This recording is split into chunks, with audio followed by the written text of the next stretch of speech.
All right. I'm going to go ahead and get started since it's 5 o'clock. It's a relatively small group, so feel free to chime in and we can have some discussion. It doesn't just have to be me talking. But basically what I did is I went through and I pulled mostly memes, but also some articles that I've seen pop up on social media, and I fact checked them basically. And I thought we'd talk through my thought process that I use as I went through fact checking them. And I have to say, unfortunately, that I got a lot of these from the same person. I keep them on my Facebook friends list in part so that when I need stuff for something like this, I can go to their Facebook page and go down and find the things they've posted. Kind of a unfortunate distinction, I guess. So the first one I've got was an article that this person posted on Facebook. And it was allegedly an MIT biologist who was saying that basically fear mongering of coronavirus is going to go down as the biggest fraud to manipulate the economy. And so I was curious about this. So I did a little bit of investigating, and this was my thought process for how I approached it. So my very first question, because I didn't recognize the source either, I'd never heard of tech startups. So my very first question was, is there any legitimacy to this at all? And one of the first places I'll start with that is figuring out if the person quoted is even a real person, or in this case, do they actually work for MIT? So the first thing I did was I went to MIT's directory to look for them, because MIT biologists to me makes it sound like they work at MIT. So I went to MIT's directory and I didn't find him in the directory. So then I Googled his name and MIT, and I found out that he has degrees from MIT, but he does not work for them. So to me, MIT biologist is arguably a little bit misleading.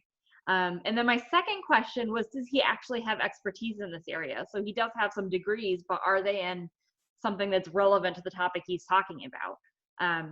So I looked to see, basically I found out what I could about him on the internet through a simple Google search, and I think he has a Wikipedia page too. He was a lecturer at MIT in the early 2000s, but he has most recently worked for tech companies, not companies related to epidemiology or biology. And his PhD is in biological engineering. So you can decide how close you think that is to being an expert on this particular topic. But I also found in some Google searches some news articles talking about the fact that apparently MIT has made efforts to distance themselves from him, and some of their professors and staff have made, we'll call them disparaging comments about him, such as him being loony and being a kook. So given that, my thought process is he an expert on the topic?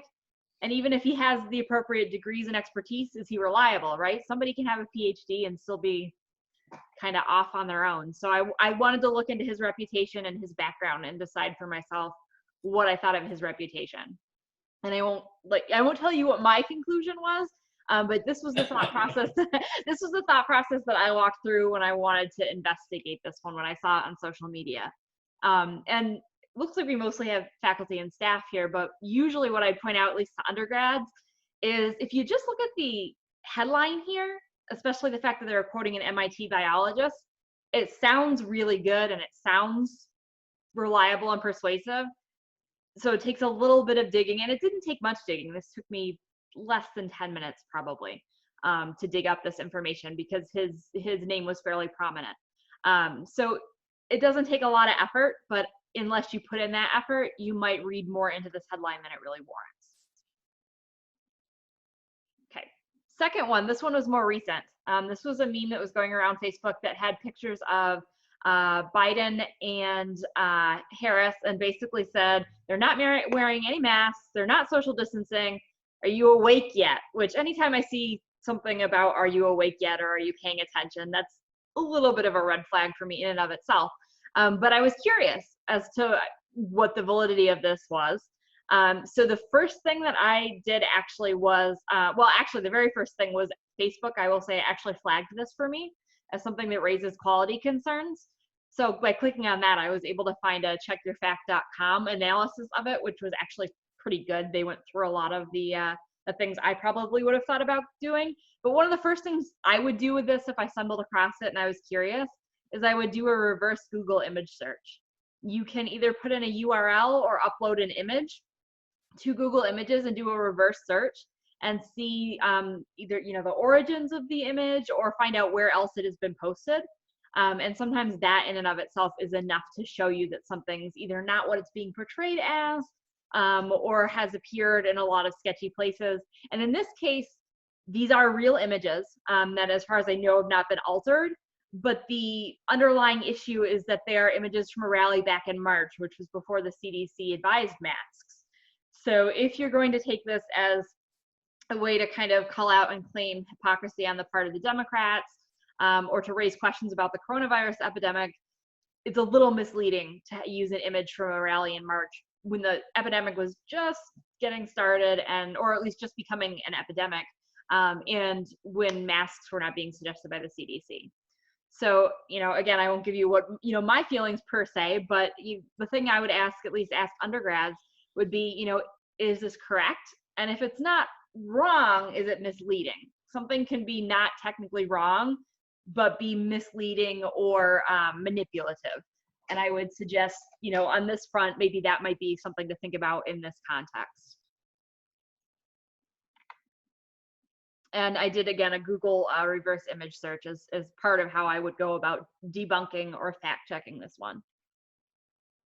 So this one was also really interesting, and I've seen various versions of this go around. And it's basically, comparing COVID and H1N1. And my favorite part of it is that it calls the media coverage of COVID mass hysteria. And it says the H1N1 virus, the media was totally chill, which my initial reaction is, I remember H1N1, and I don't really think the media was totally chill about it. That's not how I would characterize it anyway, which is another issue in and of itself with this meme, right? Like, what does totally chill mean? I mean, that's very subjective, right? So, but I was curious about some of the numbers and that kind of thing. So I did a little bit of digging, and there's another good analysis of this from Hoax Alert. This was also flagged on my social media on Facebook as being questionable, which is a good sign that a lot of these were being flagged by social media. But I have a link here, and I can send out the slides when I'm done too, or post them on our website. If you're curious about their analysis, you can take a look at it. But one of the good things that they point out is the time period for the data. So the H1N1 data, they said, came from a 1-year period, whereas the COVID data, I found this meme in March. So the COVID data would have been for a couple weeks, maybe a couple months at most. So to compare a short period of time like that with data from a full year, obviously is at the very least misleading, if not inaccurate. The other thing I looked at for this was information on the deaths. And again, it's not comparing apples to oranges because we're not talking the same time period. So I looked at fatality rates to see, how H1N1's fatality rates compare to the fatality rates of COVID. Of course, keeping in mind that at the time that I pulled this meme, COVID, we obviously weren't going to have truly accurate fatality rates. We probably still don't have truly accurate fatality rates, which is another problem in and of itself with the meme, right? These are obviously not finalized numbers. But I discovered that the fatality rate for H1N1, according to the CDC, was significantly less than 1%, 0.0075. And the fatality rate for COVID, still less than 1%, but higher than for H1N1. And then again, for me, another part of this that I find problematic is the idea of, was the media chill about H1N1? Again, chill is subjective, but also my own subjective remembering, I definitely remember media coverage. I remember I was going around to hospitals at the time. I remember being nervous about H1N1. So I think that in and of itself, even if you're not looking at the numbers aspect of it, that raises some questions. So again, I would ask undergrads, is it wrong? And even if it's not wrong, is it maybe misleading? Okay. Here's another similar one, except this one is trying to tie the outbreak to the election and claiming that we suspiciously have outbreaks every election year. And this one, again, was also flagged by social media. And there's a good analysis on this one from a place called Health Feedback. But one thing to look at here is, are the years even correct? In some cases they are, but in some cases they're wrong, or at the very least misleading. So SARS, for example, was more 2002 to 2003 from what I could see. So not per se an election year. The avian flu from what I saw, there was not really an outbreak in 2008. So looking at those years is one way to fact check. Okay. Another thing that I found interesting was this idea of like a contagion factor, which I had never seen or heard that phrase used. And the health feedback analysis goes into that a little bit more, talking about what the actual scientific terminology that scientists would usually use. And of course, at that point, when I pulled this, which again, I think I found this one in March, we would not have had any kind of a reliable number in terms of what the contagion factor or reproduction number for COVID would be. And then I looked at that quote, or that citation they have of a 99.7% survival rate.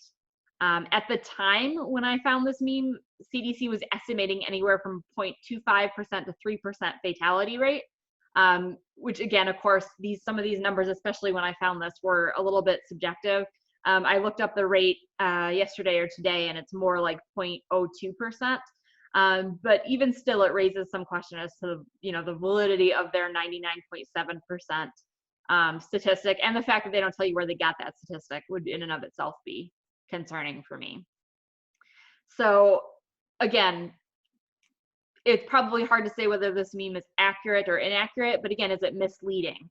And another thing that I would call especially undergrads' attention to is it trying to get an emotional rise out of you? If it's trying to get you mad or trying to get a reaction out of you, that always makes me leery, because if they're trying to elicit a response, it makes me more inclined to want to fact check the data.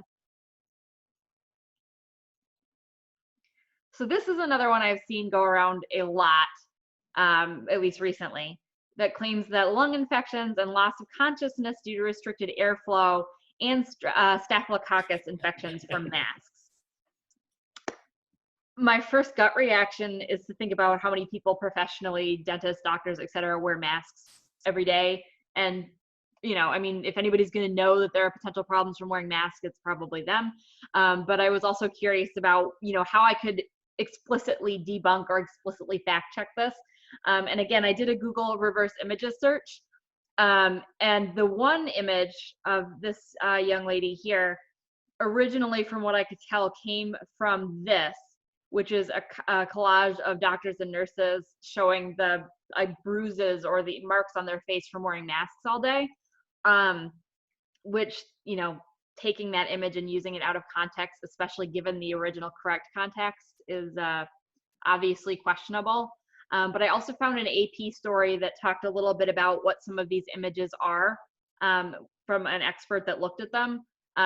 They think this one's rosacea, chicken pox, probably a rash, but probably not from a mask.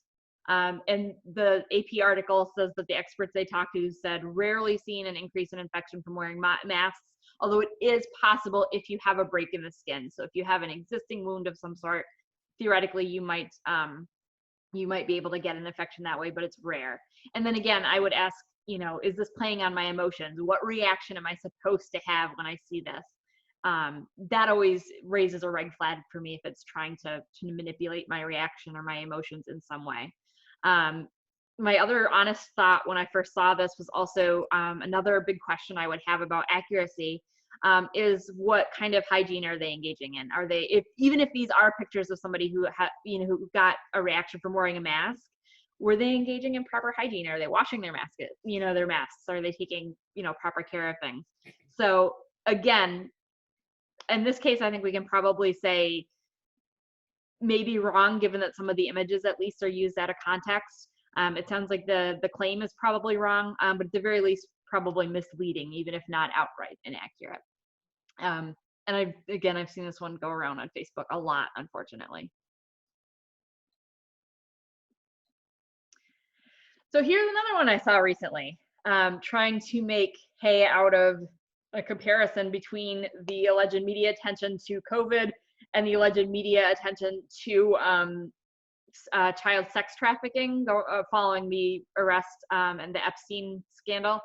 And I was really curious about this one, because first of all, it has an actual number, which gives you the gut instinct of wanting to believe it, right? Numbers are numbers, right? So I really wanted to see if there was anything to this number. 66,667 times seemed unlikely to me, but I wanted to actually fact check it. And I'm hoping my math is correct here. Math is not my strong suit.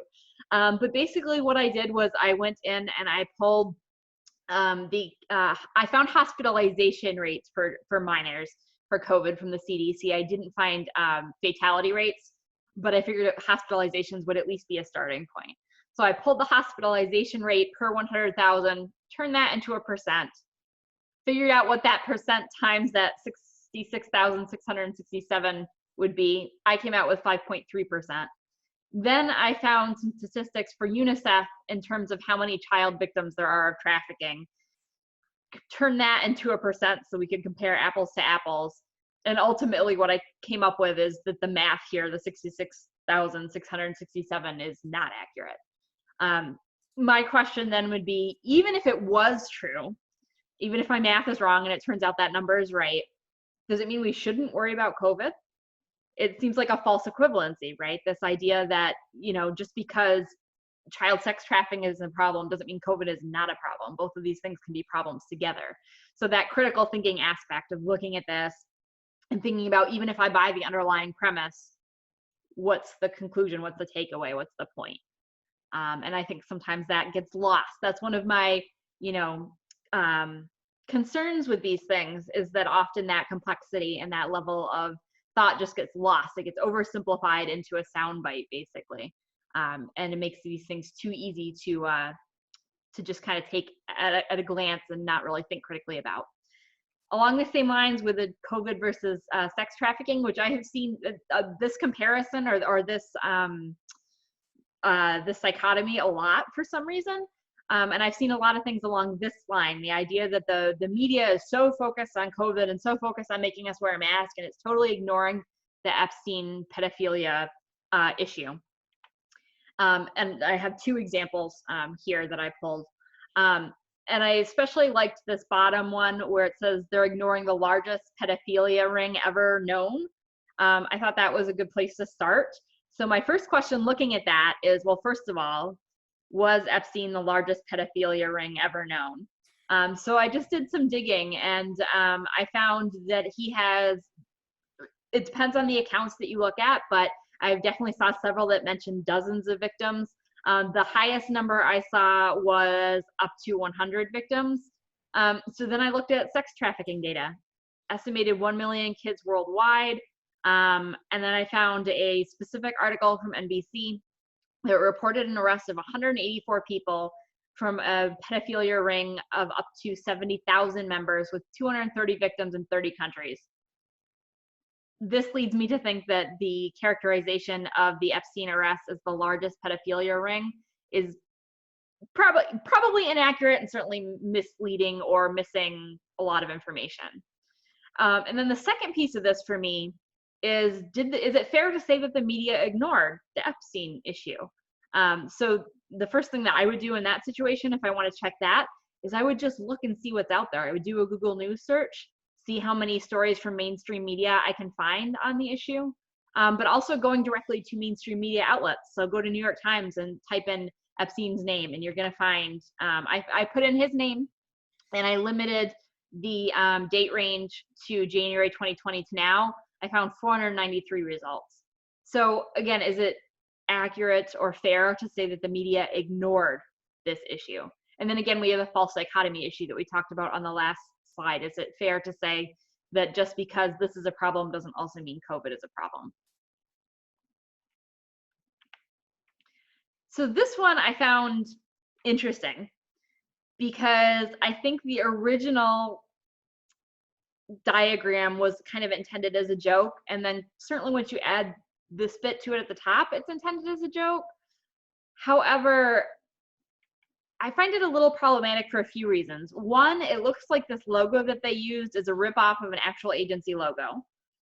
And my other concern is that if I just looked at this in passing and I didn't take the few minutes to actually read it and notice that some of these symptoms are not symptoms, things like unemployment, tax forfeiture, etc., people could read this and take at least parts of it seriously. So I'm not a huge fan of jokes that are not clearly jokes, because I think there's an ethics issue there, or a potential for misunderstanding or, you know, taking things out of context. So in this case, I also used Google reverse images search, which is how I found this, the fact that this was basically a rip of this logo. I just did a reverse image search for the DSHS logo down here, and I found this. So that was one way I kind of poked around on this to take a look at. So I would compare this kind of joke that kind of has a veneer of looking like a real list of symptoms with things like this that are clearly joking, right? So it's not like I'm saying memes don't have a place, that they're not fun, that we can't make a little bit of fun of COVID and of the societal situation. I mean, like, these definitely made me laugh.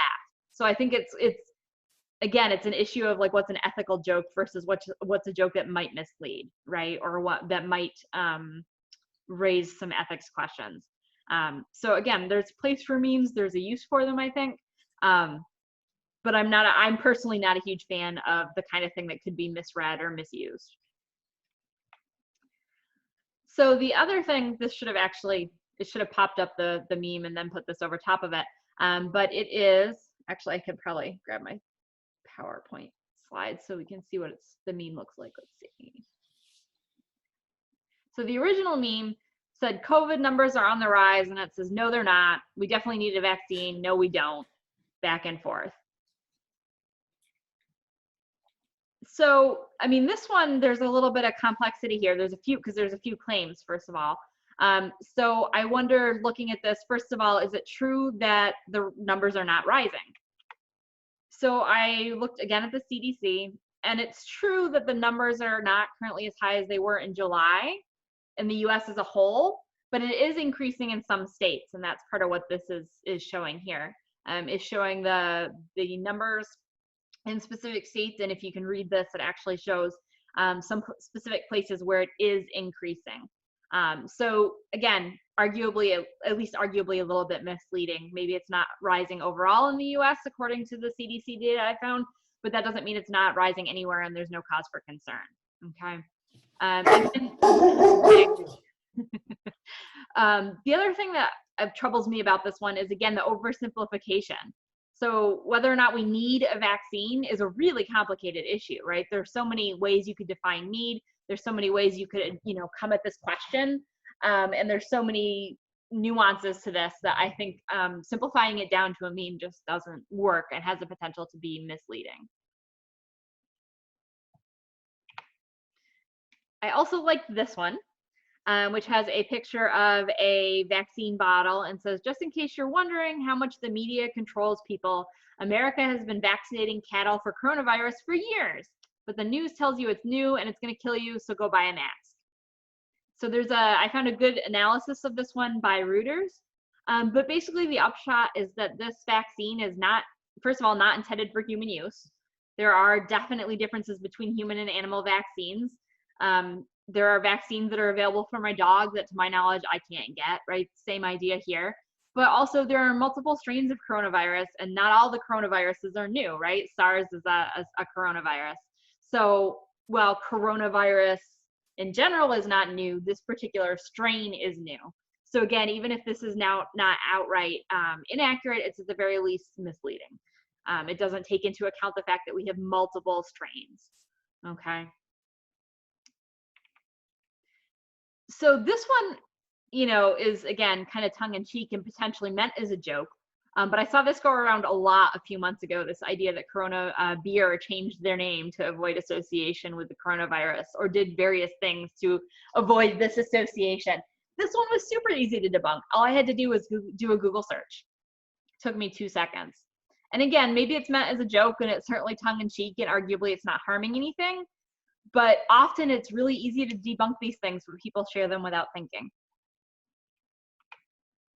So overall, the takeaways from the way I approach these things is, first of all, ask questions. Often, as soon as you start asking your brain to look at potential problems, you're going to see problems, right? You're going to spot things that raise questions. Think critically. Is it oversimplifying? And this is a big thing, for at least for me, for memes that deal with political issues. Often they're way oversimplifying the issue, right? You can't condense most hot button issues down to 10 or 20 words, right? It's way more complicated than that. Is the information easily verifiable as true or false? And we saw that a lot of the ones that I posted here, all you had to do was pick out a piece of data or a particular fact and do a little bit of research, 5 minutes of research, and you could debunk part of it. And if you debunked part of it, then obviously it raises questions about the quality of the whole thing, right? Going back to the very first one that I looked at, the one with the MIT biologist, are real people cited? If they are real people, are they qualified and are they reliable? And I see this, we see this in academia with predatory publishers. It's one of the first things I do when I'm going to dig into whether or not a publisher is legit. I look at their list of editors and see if the editors are even real people, and if so, if I can confirm that they are in fact editors for that publication. It's the same kind of idea here. Who are the people that they're citing?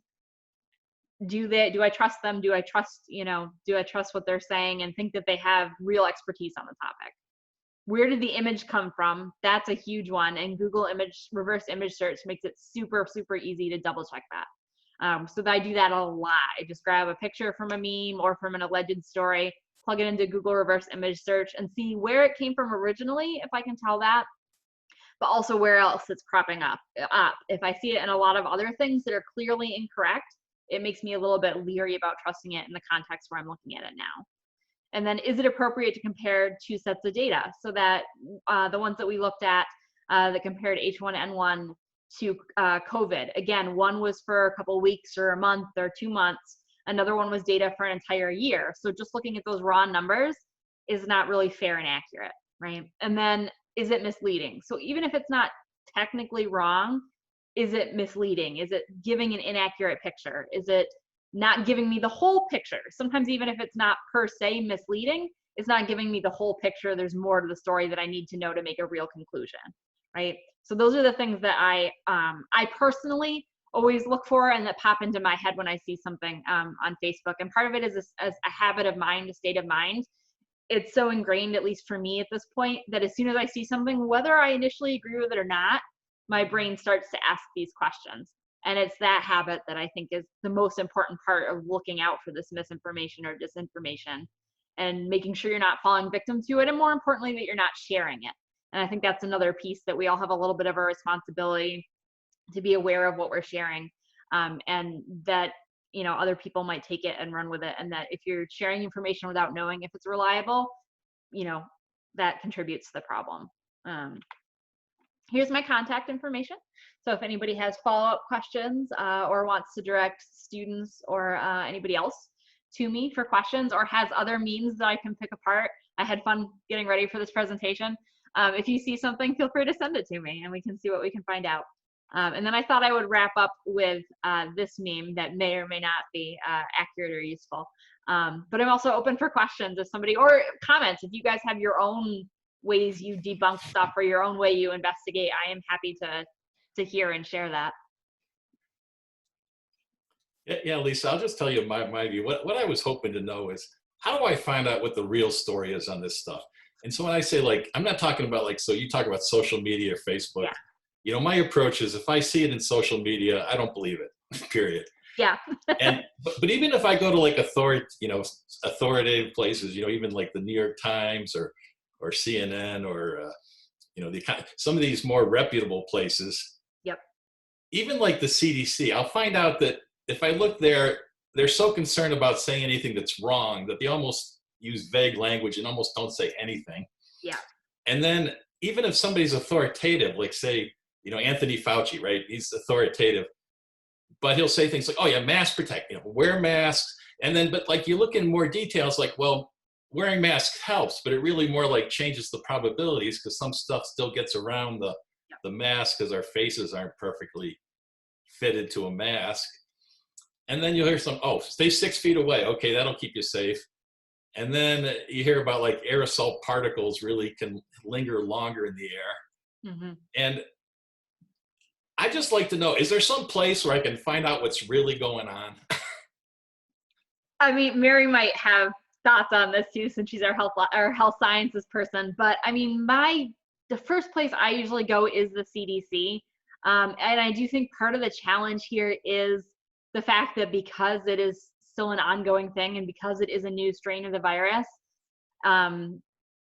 it is really hard to, I mean, their information is changing, right? So, and that raises issues about what does accuracy mean. And I think it's also part of the challenge with what society is thinking. I've definitely seen people who say things like, oh, well, the CDC has like changed what it has to say or has changed its mind on such and such an issue. And I think it's contributing, that is contributing, because people don't understand that that's the way that science works and that there are going to be changes. But the fact that the CDC maybe is, there's a little bit, and that might be part of why there's a little bit of a fear of publishing information too early. I do think it helps that a lot of publishers are trying to make some of the academic stuff a little more open access with regard to coronavirus. So if you really, and that's, I designed this mostly more for the undergrad population, but it depends on how far you want to go with it. Like a lot of us probably would just go to the CDC and be happy with that. But if you really want to dig, we all obviously as Clarkson people have access to scholarly databases and the ability to try and go and find out what the scientists are literally doing right now. I also do like to look at WHO. That's another, reliable source if you're not entirely happy or confident with what you're seeing out of the CDC. The World Health Organization, is another good potential source. But I think ultimately those government organizations are currently at least really our best bet. Mary, I don't know if you have other. Yeah, I would agree. And I would say, so even I look at the CDC would be my first go-to, right? But even then I hear news that our current administration could be manhandling the CDC, right? And so then I start to wonder, well, what am I not hearing from them that's being held back? I think it's important if we are questioning these things like you are, John, and I do also.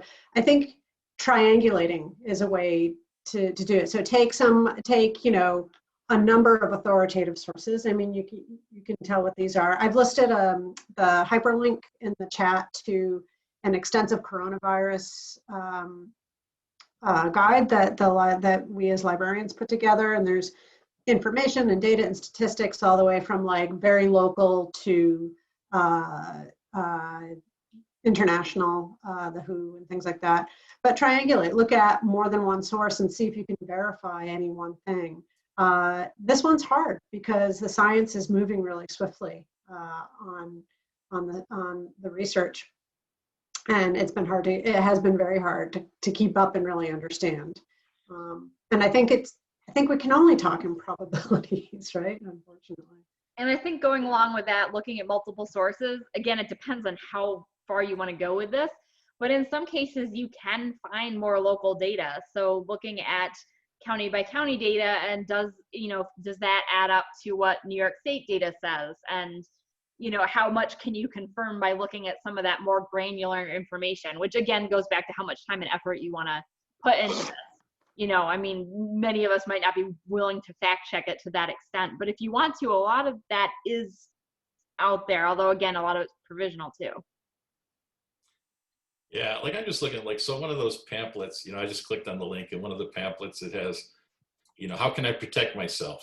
And the answer is the best way to prevent infection is avoid being exposed to the virus.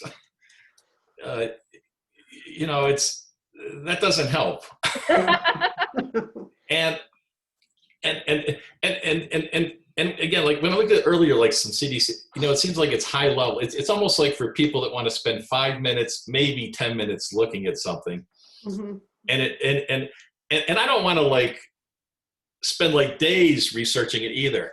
I'd like something that maybe somebody one of us on this call could read in an hour and have an idea of what's going on. More detailed than this, superficial, can explain in 1 minute answers, but not like, oh, go study all these papers and yeah. So there's something in between that could still be authoritative, some reliability to it. Yeah, I wanted to recommend. Go ahead, Mary. I wanted to recommend that. So a handful of our Clarkson researchers and colleagues of theirs at other universities have published to that. It's called The Conversation, which is John, kind of what you described, but coming from authoritative sources, but, you know, easy for the non-expert in that, like the non-expert in aerosol science to read. And I like that article, right? I like the article talking about the aerosols, and I read that. I appreciate that. But that's like part of what's going on. yeah, there are more. If you go to the conversation website, there's some more things. Okay. Maybe not on every aspect, but yeah, there's more to explore there. Thank you. The other thing that I really like, and I'm trying to find like the direct link to it, is some of, I think maybe even some of the CDC's data, but something that I've seen linked to a lot is Johns Hopkins has a lot of models and graphs that are updated regularly. And I find that's on our site. Yeah, and I find that to be a really useful place too, and somewhere that I would trust, you know. Although again, obviously we know that things may, you know, as we get more data, things may change. But I do like the Johns Hopkins site because it has a whole lot of data, and again, it's somewhere that I would feel comfortable trusting. Yeah, likewise for data. I have a different question. I'm not familiar with the Google reverse image search. Could you quickly demonstrate how that works, please? Sure. I still have, let's see. So if I go to Google Images, there is this little camera. So if I click on that, I can either put in a URL. So if I have a web page I am looking at that has an image, I can pop it in here, or I can upload something from my desktop. So like I was preparing for this earlier, and I also was playing with my screensaver, so I have a whole bunch of images that are not really relevant, but we'll just use one of them for the heck of it. I just upload that file, and it will do a search, and it will give me results for that image. Often what you're going to want is probably that it's going to say like matching images or similar images, and that'll show you other places where that same image has been posted or has been used. Perfect, thank you. It can also be useful if you want to identify like a spider in your house. I've used it for that too. So, you know, it can be useful for a bunch of things, but, you know, for academic intellectual purposes, this is probably the most useful. But yeah, I've used it for other things too when I'm like, what kind of bird is this? Or what kind of spider is this? I find one other very simple thing that I sometimes recommend, and this, again, this is directed more at the undergraduate population, but it's really useful for anyone, is to parse out the URL that something is coming from, because there's a lot of information you can get from that, starting with what domain is it, .edu, .gov, .com, .org, and you know, working backwards. And I sometimes, you know, before I even read something, I can look at the URL and be like, oh yeah, this isn't where I thought I was, or this isn't what I think it might be.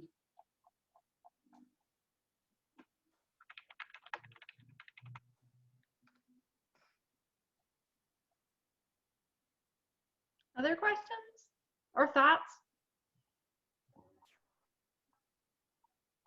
Thanks Lisa, for doing this. Yeah, I thought this was great. I like how you, you know, the examples you give in terms of, you know, deconstructing. Well, because they're real world, you know, examples. Yeah. They're really things I've seen my friends post, and I've been like, I don't think that's quite right.